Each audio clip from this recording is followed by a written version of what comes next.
Mga igsuon, ako wala malipay sa gibuhat ni Sara Duterte nga dili siya mo atubang sa iyang kasalanan. Kung siya tinuod nga walay kasalanan, dili niya bahugan ang mga senador nga hakog og bahandi. Wala sila mutuman sa balaod nga ilang isunod para nga ikaw madesisyonan.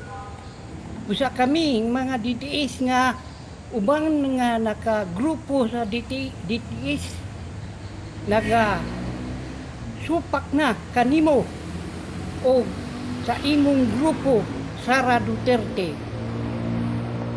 Wala na kami pagtahod kanimo, Duterte na, Sara na, dili na ikaw usa ka bayis para sa amoa.